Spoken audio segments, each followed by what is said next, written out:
പുതിയതായിട്ട് നമ്മൾ സ്റ്റിച്ച് ചെയ്യാൻ സ്റ്റാർട്ട് ചെയ്ത് കഴിഞ്ഞാൽ നമുക്ക് വരാവുന്ന ഏറ്റവും വലിയൊരു ഇഷ്യൂ ആണ് ഫിറ്റിംഗ് ഇഷ്യൂ. പ്രത്യേകിച്ച് ഫിറ്റിംഗ് ഡ്രസ്സിൽ, ബ്ലൗസ് അങ്ങനെയൊക്കെയുള്ള ഗൗൺ അങ്ങനെയുള്ള ഫിറ്റിംഗ് ഡ്രസ്സിൽ. അപ്പോൾ ഇത് ഒഴിവാക്കാനുള്ള ചെറിയ ഒരു ടിപ്പാണ് ഞാൻ പറയാൻ പോകുന്നത്. പക്ഷേ ഈ ചെറിയൊരു ടിപ്പൊന്നും നിങ്ങൾ ശ്രദ്ധിച്ചു കഴിഞ്ഞാൽ നിങ്ങൾക്ക് വലിയ വലിയ പ്രശ്നങ്ങൾ ഒഴിവാക്കാൻ പറ്റും.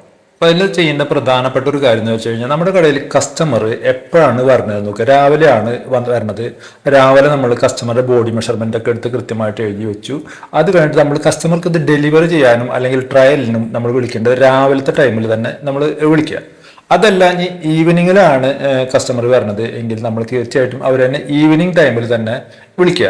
അല്ല എങ്കിൽ എന്താണെന്ന് വെച്ച് കഴിഞ്ഞാൽ ഇത് അളവിൽ വ്യത്യാസം ഉണ്ടാവും. അതിന് കാരണം എന്താണെന്ന് വെച്ച് കഴിഞ്ഞാൽ നമ്മൾ എപ്പോഴും വൈകിട്ടൊക്കെ ആകുമ്പോഴത്തേക്കും നമ്മുടെ ശരീരം ചെറിയൊരു വണ്ണ വ്യത്യാസം വന്നിട്ടുണ്ടാവും. അതായത് ചെറിയ നീര് നമുക്ക് എല്ലാവർക്കും ഉണ്ട്, അത് നമുക്ക് വന്നിട്ടുണ്ടാവും. അത് നമുക്ക് ഈ അളവിൽ വ്യത്യാസം കാണിക്കും. ഇതിൽ ഏറ്റവും പ്രധാനപ്പെട്ട ഒരു കാര്യമാണ് തൈറോയിഡ്. തൈറോയിഡ് ഉള്ള ആൾക്കാർ വൈകിട്ടാകുമ്പോഴത്തേക്കും എന്ത് തന്നെയായാലും അവരുടെ ശരീരത്തിന്റെ വണ്ണത്തിൽ വ്യത്യാസം ഉണ്ടാകും. അപ്പോൾ ഇത് പ്രത്യേകം ശ്രദ്ധിക്കുക. തൈറോയിഡ് പോലെയുള്ള അവസ്ഥയിലുള്ള ആൾക്കാരാണെങ്കിൽ തീർച്ചയായിട്ടും നിങ്ങൾ അവരുടെ അളവെടുക്കുന്നതും അവർക്ക് ട്രയലിൽ കൊടുക്കുന്നതും ഈ വൈകിട്ടുള്ള ടൈമിൽ മാത്രമാക്കി മാറ്റി കഴിഞ്ഞാൽ നിങ്ങളുടെ ഈ പ്രശ്നം പരമാവധി ഒഴിവാക്കും.